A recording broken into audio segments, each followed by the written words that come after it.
قرآن شریف کې رب العالمین فرمایي وی موږ د بني اسرائیل په حق کې دا فیصله کړې ده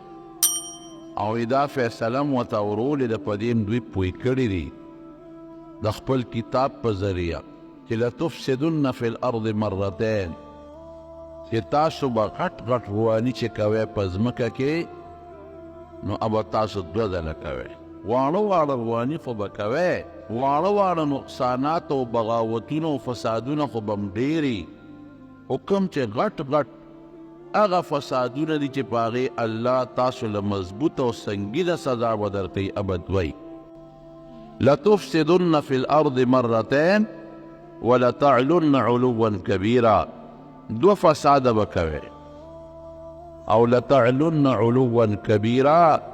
تاسو به سرکشي او بغاوت کوئ او خطرناک بغاوت او سرکشي به کوئ د الله او د رسول په حق کې. جوارونو د دوی سرکشي د هر پیغمبر سره تیری شوي، یوازې زموږ د نبي علیه السلام سره نه، بني اسرائیل دا اوس یهود ورته وایي، هر پیغمبر سره سرکشي. تیره جمعه د موسی علیه السلام متعلق مې درته ویلو چې په هغې یې څومره خطرناک الزامونه لګولي. د موسی علیه السلام د تره زوی دی، قارون یې نوم دی. حضرت ابن عباس رضی اللہ عنہ فرمائی، تفسیر قرطبی لیکلی دی کہ حضرت ابن عباس رضی اللہ عنہ فرمائی کہ دے دا موسیٰ علیہ السلام سکا دا ترزبیو دا قارون یوا یم دے دا تورات حافظمو، تورات ورطا یاد، او درین دا تورات علیمن، علم دا تورات موسرو دے قارون سرا. او کم اویا کسان چې حضرت موسی علیہ السلام د الله د ملاقات لپاره غوره کړي وو چې کوه طور ته ځو چې ستاسو الله سره ملاقات وشي، هغې او یو کې دیم شامل وو. هغې او یو کسانو سره الله خبرې مو کړئ، دا خبرې م راغلي دي. حافظ د تورات هغې او یو کسو کې منتخب د حضرت موسی علیہ السلام سکه د تره زوی او هغې کوه طور کې د الله خبرې مو سره شوي دي، خو منافق و، مال یې ډېر زیات، دومره مال یې چې تفسیر روح المانی کې یو لوی عالم دی عطا ابن ابي رباح، هغه وی د یوسف علیہ السلام یو خزانه و چې هغه په ځمکه کې ښخه کړې وه، هغه د له په لاس راغلی وه، ډېر زیات مالدار. قرآن حکیم کې الله تعالی فرمایي دومره مال یو مونږ دومره مال ورکړی و چې د هغه مال چابیانې چې دي، ما ان مفاتحه لتنوء بالعصبة اولي القوه، چې یو لویه ډله چې هغه به د مضبوط طاقت خاوندان و چابیانې به هغوی ګرځولې. نو تاسو اندازه ولګوئ چې چابیانې دومره دي چې یو کس یې نشي ګرځولی، دوی نشي ګرځولی، درې نشي ګرځولی، یو لویه ډله هغه چابیانې ګرځوي، او چې کومه ډله هغه چابیانې ګرځوي نو هغه هم د ښه مضبوط طاقت خاوندان دي، نو چې جرندې به څونه وي، او جرندې بیا چې څومره به وي نو اندازه ولګوئ چې یو جرنده به یو کوټې ته او یو محل ته والي کېدله، چې هغه محلونه او کوټې به څومره وي او په هغې کې به مال او دولت څومره و، ډېر مالدار. په لاره چې به روانو اعلی قیمتي جامې به یې چولې وې، قیمتي او اعلی قسم لباس به و د ریخمو په عجیبه انداز به روانو، نوکران به ترې مخکې رستو، نو خلک به ورته پس خېدل، یا لیتنا اوتي مثل ما اوتي قارون،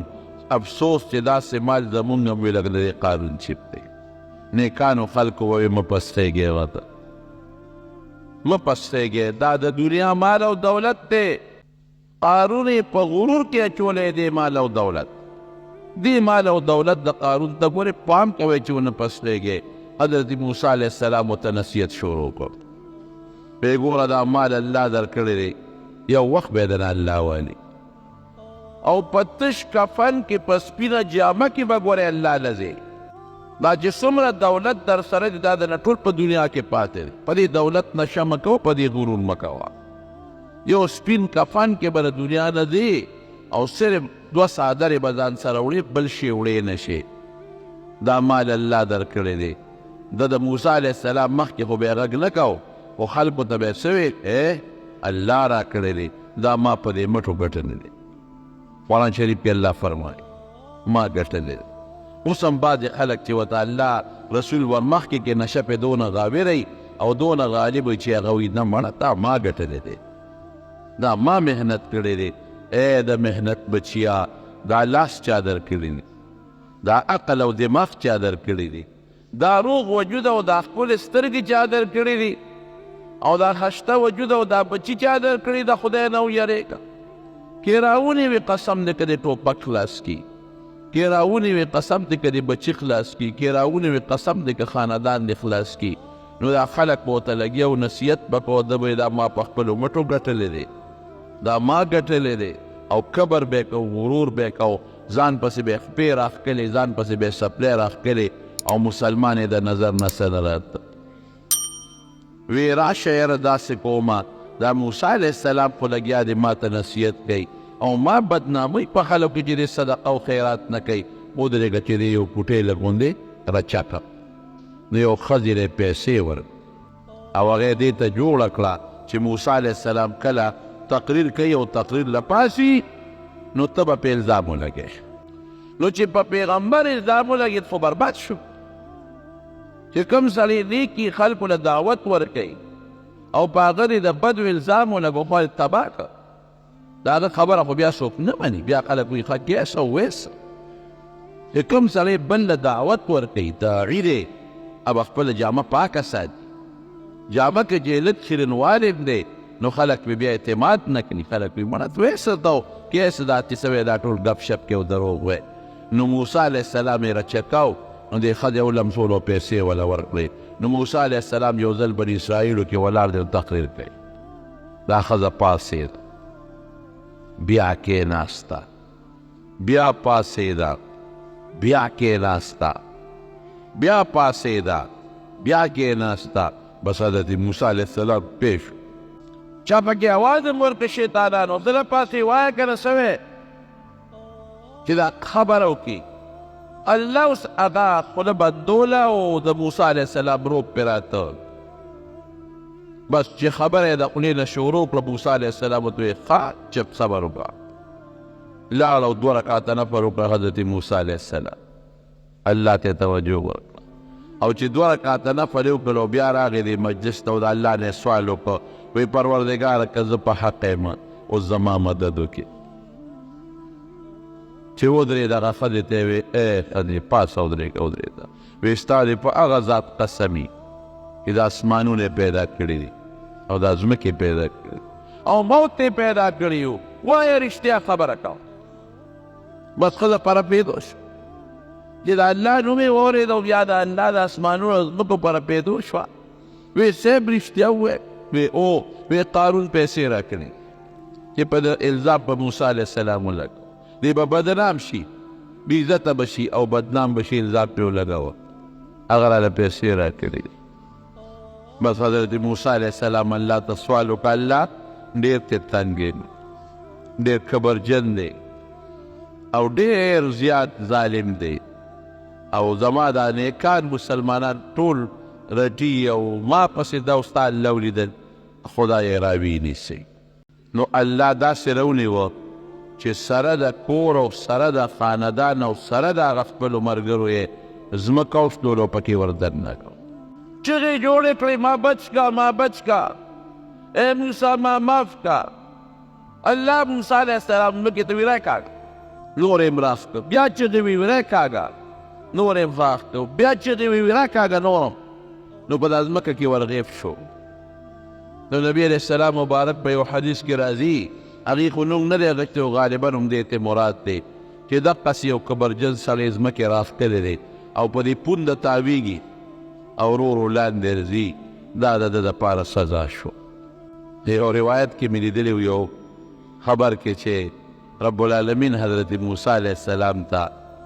وفرمایل چې ډېرې چغې درته ووایې، نو تاړو رحم پرې ونه کړ. وی الله په مې الزام نه بولې، که دا تا زما مدد نه وي کړی خو زما جامه خو پلیته شوې وه، بیا به مې څه کول. ویل څونه فریادونه یې درته وکړل. وی بس فریادونه یې وکړل خو زه یې ډېر خفه کړی مو ډېر یې غوسه کړی. وی قارون ډېر سپېر و چې تا ته یې چغې والې، که ما ته یې دغه وخت کې یو چغه م والې وه نو ممکن ده چې ما پرې خپل رحم کړی. دا د دې ظالم او نور منافقان ورسره ملګري وو، خاندان ورسره ملګري وو. دا د بني اسرائیلو بل ظلم. ځمکې راښکه څه شو، دولت یې څه شو، قوم یې څه شو. قرآن شریف کې الله فرمایي نه قوم بچ کړ، نه دولت بچ کړ، نه مال بچ کړ. مال او دولت او قوم هر څه سر وخوړه ولاړل برباد شو. دا یو سرکشي. بیا سرکشي شو، په پیغمبرانو به یې نفرې کول، په پیغمبرانو به یې الزامونه لګول. دوه وخته الله وویل بیت المقدس خو اصل کې ابراهیم علیه السلام جوړ کړی و، بیت الله هم جوړ کړی و، بیت المقدس هم. بیت الله چې جوړو نو حضرت اسماعیل علیه السلام ورسره و، او بیت المقدس چې جوړو نو حضرت اسحاق علیه السلام ورسره. خو د ابراهیم علیه السلام نه پس بیا چې بیت المقدس په کوم ناشنا انداز جوړ کړ نو حضرت سلیمان علیه السلام جوړ. دومره بهترین انداز کې جوړ کړ چې په پیریانو دیوانو لګیا د خدمت کې، او د ځمکې نه ورله هیرې او جواهرات او ملغلرې راوباسي، د دریابونو نه وله راوباسي، او د سرو زرو نقش و نگار یې پکې وکړه، د سرو زرو د سپینو زرو او قیمتي هغه ملغلرې او هیرې یې پکې ځای په ځای ولګولې او خشته خشته ټایلونه بهترین. اوس هم بیت المقدس جومات په 80 جربه کې دا جومات 80 جربو کې.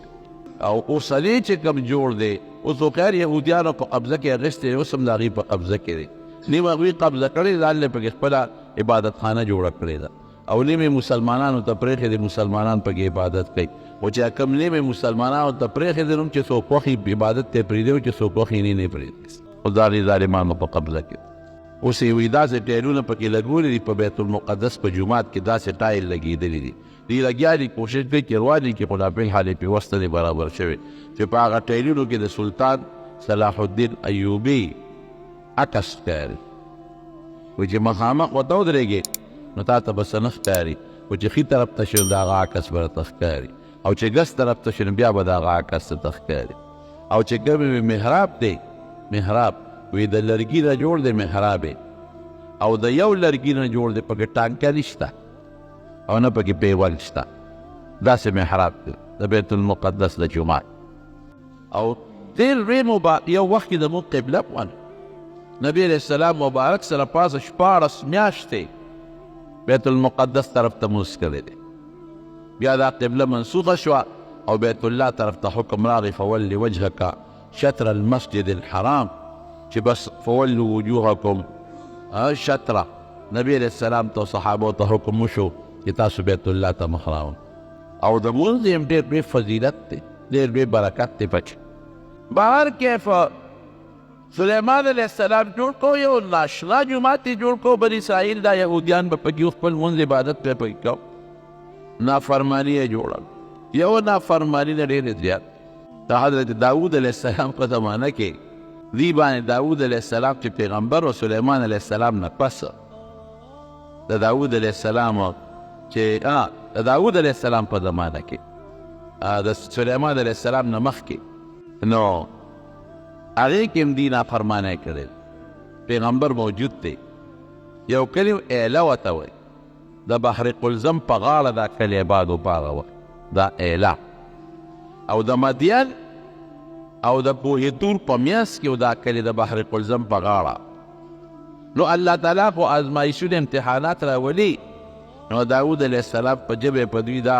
پابندي ولګوله چې تاسو به د خالي پر ښکار نه کوئ، د دریاب په غاړه اوسېدل نو دوی به دا کبان فوټ ښکار به نه کوئ، نو به دوی ډېر اصل. نو الله په امتحان راوست د خالي پر اوس بیا کبان زیات په نور ورځو به کم او د خالي پر اوس به دومره کبان و چې په دریاب په اوبو د پاسه به داسې چپې یې والې او منډې به یې والې. قرآن شریف کې الله فرمایي واسألهم عن القرية التي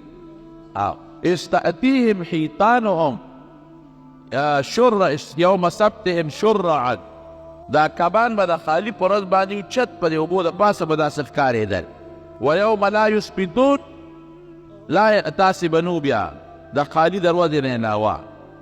نو پابندي پرې ولګوله چې کبانو ښکار به نه کوي خالي پروت الله ډېر نو دوی به څه چل کوو دا مختلفې ډلې شوې چا دا چل به ډنډونه به یې جوړ کړل نو د خالي په ورځ باندې به یې هغه ونه خوویسته نو کبان خو به ډېرو ډنډونو ته به راغلل نو چې رابلل نو کبان خو به ته بیا تلل نو دوی به پسې ورخبر نو د اتوار په ورځ به یې راوویستی هلکه دا افکار د خالي دا وایي مونږ خو د اتوار په ورځ دا د کبان راوباسو د خالي پرېږده راوباسو چا به دا چل وکړو چې غټ غټ جالونه به یې راوړل د خالي په ورځ به یې په کبانو ور واچو نو کبان به پکې ګیر شو نو د اتوار په ورځ به یې هغه جالونه راوښکل په هغه ورځ به یې نه راوښکل دا هیلې به یې جوړول یو سړي رشوت ته چا نه اخیستی نو ما لکه دا رشوت دې واخیسته دا ګناه دا مه کوه نبي علیه السلام فرمایي الراشي والمرتشي کلاهما فی النار رشوت ورکوونکي اخیستونکي دواړه به اور کې پراته دي سودي به وي دا رشوت یې ولې واخیست وی نه وی ما خو ته رشوت اخیستی وی دا مې په خپله راکړه وی صدقه یې راکړه مې صدقه په تا کېږي دا خو دونه غټ موټر دی چې دا 15 لاکو موټر کې ګرځي او د 50 لاکو بنګله کې اوسېږي د صدقه په تا کېږي موږ جومات ته صدقه نه وړو تاله درکوي هغه غریب ته پته ده چې که دا صدقه نوم د صدقې دی وله ورکړو که دا شی وله نه ورکړو نو بیا راله کار نه کوي او په خپله څوک چاله نه ورکوي خو هغه ته پته ده که وله ور نه کړم نو بیا راله کار نه کوي نو خلک وله دا مطلقې ایلې بانې خلک دې حرام وله جوړوي په ایلو بانو باندې ګورې حرام رونو نه حلالي نو حضرت داود نو قوم څلور ډلې شو یو ډلې به همدغه د خالي پر ښکار دویمه ډلې منې کول وی به کوې درېیمه ډله داسې وه چې هغه چپ چاپ وایي وایي موږ د دوی په قبرونو کې خو نه اوسېږو نه به دوی به زموږ قبرونو له ځي دوی پیښه او کار یې پیښه څلورمه ډله داسې وه چې هغوی یو څو ورځې منې کړل خو چې منې نه شو نو هغوی یې ملګري شو چې دا کم پکې د داود علیه السلام دا نیکان ملګري و چې هغوی یې منې کول نو داود علیه السلام ورته سم شی د خدای عذاب در باندې راځي نو دوی ورته وایي چې داسې کار چې موږ دوی سره کلي ولس پیاله وو دې درې واړو له رسه چې دا څوک کار کوي دوی سره او چې دا څوک وایي چې موږ خو نه کوو دوی یې کوي او دوی نه منې کوي د ګناه نه او چې دا کم کسان دوه درې ورځې منې کړل خو منې نه شو ورسره ملګري شو دا درې واړو سره زموږ بایکاټ دی نو د خپل کلي په منځ کې ورته یو مضبوط دیواله و بس تاسو دغه او زموږ ده هغې ویل تاسو قبرونه ځان له تاسو پیسې خپل کار پیسې دا خو موږ د خالي پر کار نه کوو د اتوار یې راوباسو قرآن شریف کې الله تعالی فرمایي داود علیه السلام خیر یې ورته وکړه زما خبره نه منې خدای به هلاک کړه نو دا چې کوم نیکان خلک و دیوال نه پورې غاړه دوی چې سار را پاڅېدل نو د هغې طرف نه شور نه راته هلکان نو خو شور نشته څه چل دی چې د دیوال نه سرونه ورتاکل ویې کتل نو هغې کې چې کوم ځوانانو د هغې نه خدای بیزوګان جوړ کړل او چې کوم بوډاګانو نو خدای پاک د خنزیران شکرونه د بیزوګانو د خنزیرانو او نور پوهېدل عقلونو شعور یې و ځکه سترګو باندې جړل او اوښکې پرې روانې وې شعور یې خپلو بیزوګان خنزیران ته جوړ شو درې ورځې جمدي و 3 ورځو پورې خدای پاک جمدي ساتل او 3 ورځې پس خدای پاک ټول مردار کړل یو څو سزا ولا خدای ورکوله او په هغې به نه پوهېده حضرت زکریا علیه السلام سره څونه ظلم کړل سړی حیران شي سپینګیري او پیغمبر د الله پیغمبر او سپینګیري پیغمبر او دوی ته به نصیحت کو نصیحت به کو نو په هغې الزامونه به لګو تاکې دا چل دی او تاکې دا چل قسم قسم الزامونه الګیا دې ورته بار بار نصیحت کوي الزامونه اخر کې خوند یې ونه کړ ټول ورپسې را پاسېد او ورپسې تورې یو چړې را واخېستې ودرېږه چې برابر د زکریا علیه السلام ته غریب روان دی ورپسې فیصله یې دا وکړه د بادشاه په مخ کې فیصله دا وکړه چې دا زکریا علیه السلام بریدونه دی وجنو په دې فیصله وکړه اته غریب په منډه تښتي یو اونه وتاوچو د حضرت زکریا علیه السلام دا د هغه یو معجزه وه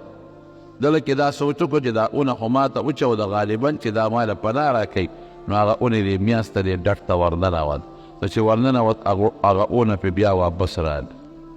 پکې خدای پاک محفوظ کړ په هغه اونه کې دننه شیطان دوی ته وایي وی راشئ په دې اونه کې دن وی اونې ته څنګه ننوت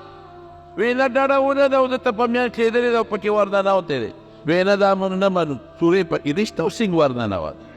نو د ده نه څه په لیست کې بار پاتې شوي وی دی وګوره دی نښې وی ښه دا ته جل ورسره کوو په دا ونه کې دننه وجنو نو اون عرق لو حضرت زکریا علیه السلام یې په هغې کې شهید دومره ظالمان خلک دومره ظلمونه اوس څومره دا ظالمان په دې مسلمانانو ظلمونه کوي نو بهر کې په هغه خبره مې دې پورې کوله چې زکریا علیه السلام غریب په دغه شي حضرت یحیی علیه السلام یحیی علیه السلام په کومه طریقه شهید یو بادشاه هیرودیس د هغه رویره وه هغه رویرې ښکلې وه نو دې بادشاه خپله رویرې سره به ګناه کوله او اخره کې پې نکاح وتړ حضرت عیسی علیه السلام په دغه زمانه کې هغه ورته وی حضرت یحیی علیه السلام وی دا خو ګناه ده ګناه به نه کوې هغه وی نه دا ګناه نه دا زما خپله رویره ده چې بل چا لی ورکوم بس ماله مناسبه ده او حضرت یحیی علیه السلام اعلان وکړ په ټول قوم کې کلي کې چې دا بادشاه ظلم کوي دا ګناه کوي رویرې سره نکاح نه کېږي رویره خو د لور په اولاد په ځای ده او دا ناروا دی دا ګناه ده دا ګناه دا ګناه او د دې جنۍ مور هم په دې رضا وه چې زما دا لور دی خپل تره سره یي د هغه بادشاه دی زموږ هم پکې مزې وي یو ځل دې مور دې لور ته وویې وایي چې ته دې تره له ورځې نن ځان ښه ډولېږه ډول سینګار وکړه جنۍ ډولۍ به او شراب وله ورکړه او چې کله یې دا تره دا بادشاه د شرابو په نشه کې شي نو ورته ووایه چې زه به هله تا سره ګناه کوم چې دا یحیی علیه السلام حلال کړي چې دې دې نه حلال کړي او دا مشورې وله خلکو هم ورکړې چې دې د مخې نه خوا کې بیا به مزادي دا خو دې وایي چې دا ګناه ده چې دې مړ شي بس بیا چې کومه ګناه خوښوي هغه به کوئ اوس هم خلک داسې کوي چې د نکاح نه کړي د مخې نه یې پاکه بس بیا چې څه خوښوي بیا به کوو جنۍ چې ډول سینګار خپل وکړ ورله او په شراب یې پیوس کړ وی نه علمه ما له ګوتې راوړی چې یحیی علیه السلام سر را الله ورنوړ او به دې مړ کړه چې هغه قصه خلاصه چې دا خو دې وایي ګناه ده او ګناه ده او ګناه ده او جنت دی او دوزخ دی او خیرت دی پولیس والی وه او خلکو هم وی صاحب ټیک راته وایي پولیس والی ورپسې ورولېږئ چې ورولېږه د حضرت یحیی علیه السلام د خدای پیغمبر هغه یې راوپرځو هلالېږ پرې پرېږ حضرت شیخ صاحب به فرمایل وی د چې لاړم د فلسطین علاقې ته بیت المقدس سره خوا کې وي یو غر و په هغې کې یو غار بند و او په هغې د پاسه یو تخته لګېدلې وه او په هغه تخته د پاسه یې لیکلي چې هذا رأس یحیی ابن زکریا علیه السلام چې دلته کې د یحیی د زکریا علیه السلام د زوی د یحیی سر پروت چې حلال یې کې نو وینه ترې روانه شوه نو وینه کوم ځای وچې ده روانه د وینه بیږي بیږي بیږي نو پروردګار د بل علاقې یو مسلمان بادشاه و خبر شو چې د هیرودیس بادشاه ظالم خو دا چل وکړ هغه پې حمله وکړه حالانکې کمزور او په طاقت په ده حمله وکړه بس خدای وله برې ورکړه هغه هیرودیس بادشاه د هغه غرویره د هغه د خاندان هغه چې څومره خلک وو هغه ټول مردار کړه او دومره لوی فساد یې پکې وکړه فساد خو نه یو جهاد یې وکړه چې هغه خلک چې د یحیی علیه السلام په مرګ کې شریک وو اویا زره کسان یې په یو ورځ مردار کړه چې اویا زره کسان یې مړه کړل نو د یحیی علیه السلام د سر وینه خاموش شو فوټ کېدلې پټ وخت په وخت دې ظالمانو ظلمونه کړي هر کیف نو بیت المقدس سلیمان علیه السلام جوړ کړی چې دوی دا ظلمونه کول دا وخت په وخت زیاتي ظلمونه یې کول یو بادشاه بخت نصر هغه د عراق د بابل د علاقې مشر او مجوسي و د اور عبادت یې کو هغه پې حمله وکړه په بني اسرائیل حضرت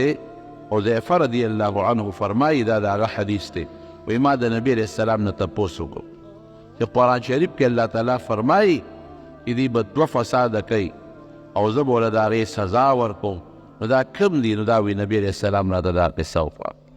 هغه پخت نصر د بابل بادشاه مجوسی بادشاه پې حمله وکړه نو چې راغی نو بیت المقدس یې ټوټې ټوټې د سلیمان علیه السلام د لاس بیت المقدس چې پیریانو دیوانو پکې په کلونو خدمت کړی دی دونه په مینه جوړ کړی چې سلیمان علیه السلام کله جوړو د مرګ ټیم یې پوره شي. فرشته ورته راغله وایي ستا ټیم پوره دی. وایي دا خو که زه مړ شوم نو دا بیت المقدس خو نیمګړی پاتې کېږي. دا پیریانو دیوالو نه خدمت په څوک کوي؟ که دې ته پته ولګي چې سلیمان علیه السلام مړ دی بیا خو دوی دا خدمت نه کوي. وایي موږ د هغې بندوبست الله وایي مونږ کړی دی. ته دا مهرباني وکړه چې ته په دا ځای کې د اعتکاف نیت وکړه ورننه وځه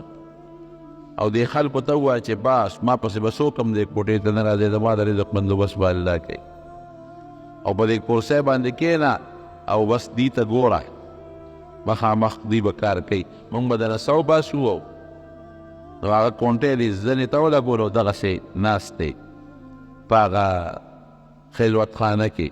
او مرګ فرشته راله سیت یې وویسته او پیریان لګیا دي خپل خدمت کوي. راځي هغه کوټه کې سوړه کې ګوري هغې ته وایي هلکه سلیمان علیه السلام خو په عبادت ته بس ناست دی او زنې ته یې ساړه کړې ده او عبادت کوي. ګورئ لګیا دي ډبل خدمتونه کېږي. هغې خو جمدی دی پته ورته نه ده لګېدلې. هلکه هغه نه وه ډېره مو ته وګوره سوړه کې بیا ګورو نه نه مقصې په عبادت دی او زنې ته یې کوټۍ اړمه کړې ده. 6 میاشتې پس وینو لاندې نه کونټۍ ووانه نو سلیمان علیه السلام را پرېوت. پیریانو ته پته ولګېده نو هغه پکې مړه کړل اسرائیلو او ښځې یې ترې بوتلې او ماشومان یې هم ترې بوتلل او بوډاګان یې ونه مړه کړل او چې خدمت له بوتلل غلامان یې کړل او صاحب هغه چې څومره هیرې جواهرات و لالونه و په هغه جومات کې سره زرو سپین زرو هغه یې ترېنه یوړل. نو معرف القرآن کې مفتی شفیع صاحب رحمت الله علیه لیکلي دي حیران به شي. هغه زمانه کې خو دا ټرکونه او سوزکي او موټرې نه وې د دې خروب د اوښانو په ریړو کې به سامان وړو د اوښانو د اسونو په ریړو کې به وړو. نو هغه قیمتي سامان د بیت المقدس سپین جواهرات دی په 1,00,000 ریړو کې یې وړو. دومره سامان دی دې غونډ یوړه عراق بابل ته او د امتحان سره بوتلی. نو ښځې یې ویندې کړی او ماشومانو باندې به خدمت کو او چې کوم بوډاګانو هغې ته مړه کړل 100 کاله هغې بادشاه دا په خدمت کې ځان سره وساتلی. مفت نصر 200 کاله بادشاه یې کړی دی 200 کاله. نو بیا به د دوی دې ښځو جړل چې خاوندان هم مړه شو او موږ وینځې شو او ماشومان هم دا د غلامان دي او خدای دا به څه کېږي جړل نو الله جړا قبوله کړه. نو 100 کاله پس 100 کاله کې خو پیړۍ بدلېږي. بیا د فارس یو بادشاه هغه حمله وکړه په بخت نصر باندې. نو بخت نصر یې ملک او د هغه سلطنت یې دړې وړې کړو. نو دا بني اسرائیل یې ذات کړل. ویې ځه واپس خپل بیت المقدس ته او چې څومره مالونه د نه دروړي د بیت المقدس نه هغه واپس په خرګاڼو کې او د اوښانو په ګاڼو کې پار کې ځان سره یوسئ. نو دوی لاړل. چې لاړل نو د دوی چېرته له صبرېده د خپلو غلطونو بیا به یې هغه غلطۍ کولې او هغه ګناهونه به یې کول.